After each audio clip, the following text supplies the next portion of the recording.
I'm Stan Moot, CTO with IBM, and moving into the IP environment is a must. However, it's challenging and even a little bit scary. We're fortunate enough to have Craig here from Bluefish 444 to discuss various simple yet effective solutions. Craig, first of all, tell us a little bit about the company. Evening, Stan. Bluefish 444 has been around for 25 years. We are a developer, manufacturer, and marketer of PCIe video interface cards. We have an installed customer base of over 35,000, mainly to broadcasters all over the world. Yeah, that's great. That's a big number. And yes, I have seen them all over the world. So that's fantastic. Mhm. So let's dive into the details about moving to IP. Your interface cards seem to cover all the different ranges and needs. So facilities don't have to update their products like mixers and servers. So just tell us a little bit more about this. Okay, we have two models of Kronos video card. The first is a dedicated SDI BNC interface here. You'll see we've got 1, 2, 3, 4, 5, 6, 7, 8 times 3G BNCs, a Genlock in, and a signal pulse generator out. Now, this board is dedicated to the SDI world, to SDI coax. As you'll see, it's got a fixed interface. So you put this board in a video server, the interface will always be SDI coax. We have developed a daughter board, a sister board is the better word, sorry, to the Kronos K8. This one's called Kronos Opticus. It's the same bill of materials, the same firmware, the same driver, exactly the same performance as the Kronos K8, except this board has three SFP interfaces here and has an interchangeable, which are interchangeable. It gives us an interchangeable video interface. We have also on board 2 times 3G BNC connectors just here for traditional SDI, and we have our Genlock reference in and our signal pulse generator out. So these three here can be interface changed to or between SMPTE 2110, SMPTE 2022, coax SDI, SDI over fiber, and HDMI.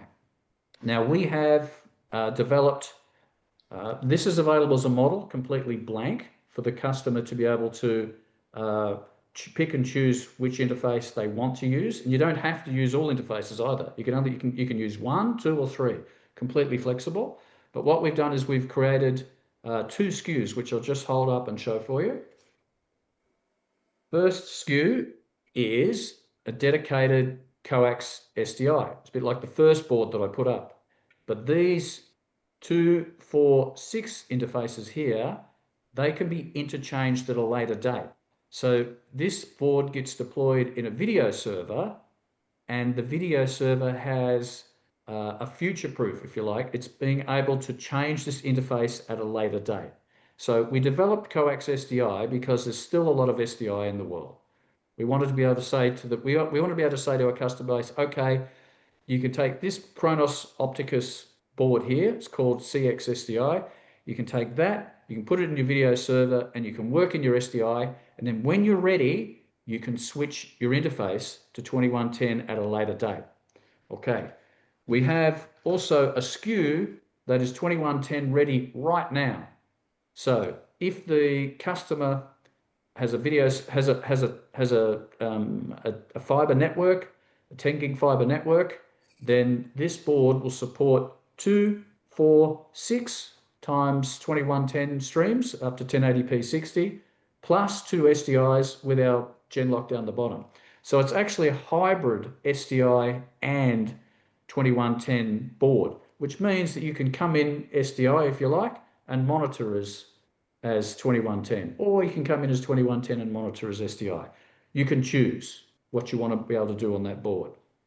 Now, the advantage to all of this is that a customer can save having to buy another video server, because when they deploy this board, right, as I've just shown you there, they have a when the customer wants to change and switch over from SDI to 2110, that's a very expensive upgrade.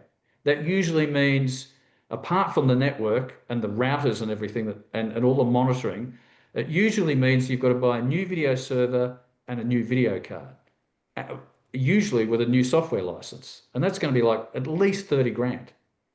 So in this situation here, the customer changes the video interface. They do not change the server, so they don't have to go out and buy another Hewlett Packard or a Dell. They don't have to change the video card, right? Because they can just start to use the interchangeable interface of Bluefish here. And then when they make this upgrade, they don't have to change Bluefish firmware. They don't have to change the Bluefish driver, and they don't have to change their software that's running on Bluefish. So they don't have to change their Unreal Engine. They don't have to change their vMix. They don't have to change their VizRT software. They simply hop swap the interface. And this is unique to Bluefish. This is what we've developed, is an interchangeable interface for hot swap to save, to transition to 2110 and save on buying a new video server, a new video card, and do it extremely painlessly by not having to change firmware, driver, or software. Well, That's it. that's really impressive because, people just say you can throw in SFPs, but you've really gone to the trouble to make sure it's basically seamless for the customer. It's seamless, absolutely. And we have customers who have deployed our Coax SDI. They're onto it. We've got about 3 of them now. They know exactly what to be able to do. They don't have to change their video server or their video card. We're coming back to us and just buying SFPs, changing the video interface. So yeah, no, we're happy Well, with that's it. great. I really appreciate the update on this, and you covered a lot of bits there, and certainly making it simple. And as I said earlier, it's typically scary when you go to IP, but you've made it so seamless. Impressive. Thanks for the Thank you. chat today, Craig. No worries. Have a good one.